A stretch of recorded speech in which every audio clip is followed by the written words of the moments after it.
করে এই যে আগে দেখো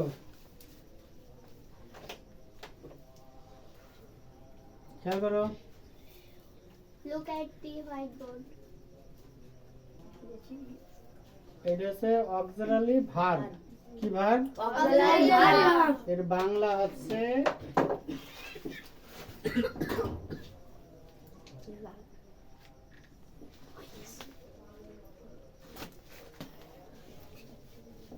সাহায্যকারী সাহায্যকারী ক্রিয়া এর বাংলা কি সাহায্যকারী ক্রিয়া। এইটা এই ভার্বগুলা বিভিন্ন সেন্টেন্সে টেন্সে ভয়েসে সাহায্য করবে বুঝতে পেরেছো অর্থ প্রকাশ করতে সাহায্য করবে এই ভার্বগুলা ছাড়া বাক্য অর্থ সম্পূর্ণ হবে না ঠিক আছে জি। এই auxiliary verb A U X I L I A R Y auxiliary auxiliary auxiliary A U X I aux L I A R Y auxiliary V E R B verb ঠিক আছে জি। অক্সিলারি ভার্ব মানে সাহায্যকারী ক্রিয়া এটাকে মুখস্থ করতে হবে আমি যে প্রত্যেকটা বানান লিখে দিচ্ছি এই বানানগুলোও কিন্তু মুখস্থ থাকতে হবে ঠিক আছে জি। আমি যখন প্রশ্ন করব তখন তোমাকে লিখতেও দিব আমি প্রশ্ন দিয়ে দেব যে অক্সিলারি ভার্বটা বানান লিখো 1 মার্ক মনে থাকবে জি।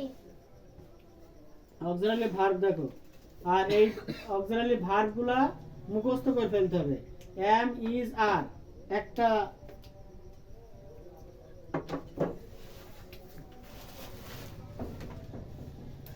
একটা ছন্দ am is are was were একটা ছন্দ ঠিক আছে হ্যাভ হ্যাজ হ্যাড একটা ছন্দ হ্যাভ হ্যাজ হ্যাড একটা ছন্দ ঠিক আছে ছন্দগুলো লিখে দিচ্ছি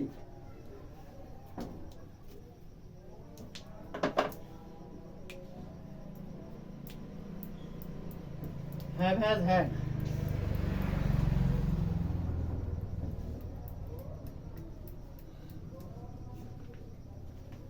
শ্যাল শুড একটা ছন্দ মানে মুখস্থ করার দ্রুত মুখস্থ করার এবং মনে রাখার উপায় এগুলা বুঝতে পেরেছো ইজ আর বলো am is are Am is are. Was were Was were. Have has had Have has had. Shall should Shall should. Will would Will would. Can could Can could. May might must May might must. Do did does Do did does. Need dare ought to Need dare ought to. এগুলা auxiliary verb Regular auxiliary verb. Am is are Am is are. Was were Was were. Have has had Have has had. Shall should Shall should. এর নাম কি should Should. S H O U L D should Should. Shall Should. Should will Would. Would Will would. Could can could Can could. May might May might. Must Must. May might must May might must. Do did does Do did does. Do did does Do did does. Need dare Need dare. Ought to Ought to. নাও পড়ো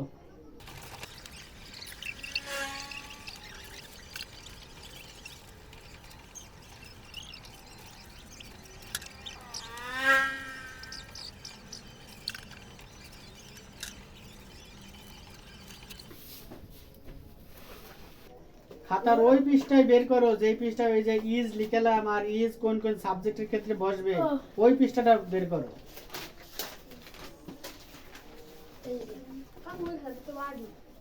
তাহলে ওর সাথে দেখো ওখানে ওইখানে দেখো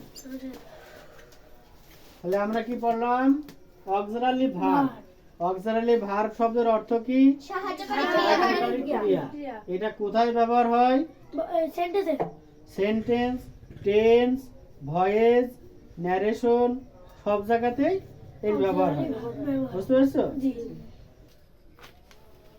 আমি কি সাবজেক্ট না জি তুমি Subject. সে, Subject. তারা, Subject. Baby, Subject. আমার, Subject. তোমার, Subject. তার, Subject. তাদের, Subject. Baby, Subject. সাবজেক্ট অনুযায়ী এই যে ভার্ব ছিলাম, মানে সাবজেক্ট নিজে কোথাও থাকা, সাবজেক্ট নিজে সশরীরে ছিল, সেই ক্ষেত্রে ওয়াজ ওয়ার বসবে, ওয়াজ ওয়ার বসবে, বুঝতে পেরেছো? যেমন আমি ছিলাম, আই ওয়ার, মুখস্থ করতে হবে। সে ছিল, হি ওয়াজ, সে ছিল, হি ওয়াজ। আমি ছিলাম, আই ওয়ার, তুমি ছিলে, ইউ ওয়ার, সে ছিল, হি ওয়াজ, তারা ছিল, দে ওয়ার, বেবি ছিল, বেবি ওয়াজ। তাহলে এটা ক্লিয়ার হয়েছে যে সাবজেক্ট সে সশরীরে ছিল, বুঝালি ওয়াজ ওয়ার, ঠিক আছে?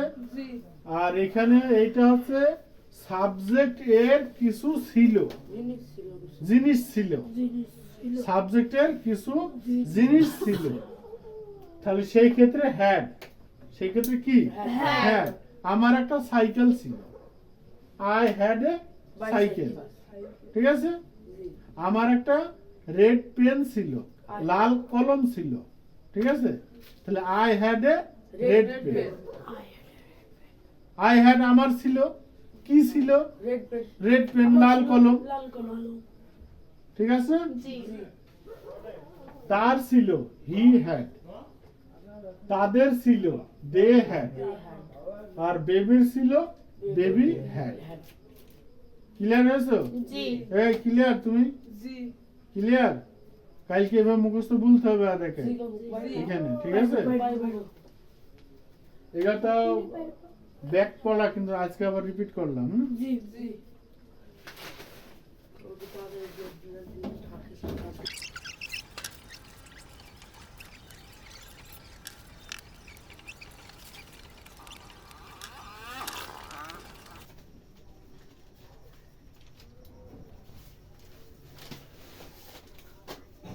দেখো, হ্যাভ, হ্যাজ, এর আগে পড়াইছি এম, ইজ, আর কোথায় বসে, কোন কোন সাবজেক্টের ক্ষেত্রে এম বসে, কোন কোন সাবজেক্টের ক্ষেত্রে ইজ বসে, কোন কোন সাবজেক্টের ক্ষেত্রে আর বসে।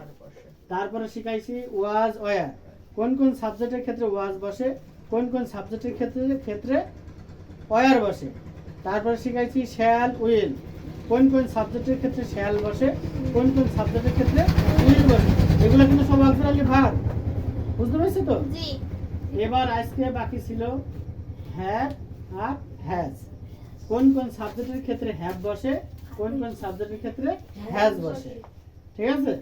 তাহলে আই, ইউ, দে, উই, এরপরে হ্যাভ বসে, কি বসে?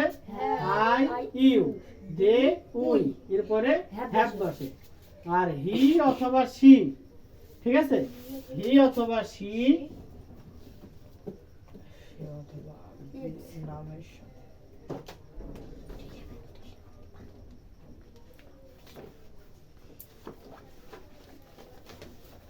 হি অথবা সি, বেবি, বেবি মানে একটা সিঙ্গেল নাম বোঝাবে এখানে। আর ইট অথবা ইট, হি, সি, বেবি, ইট, এর ক্ষেত্রে হ্যাজ বসবে।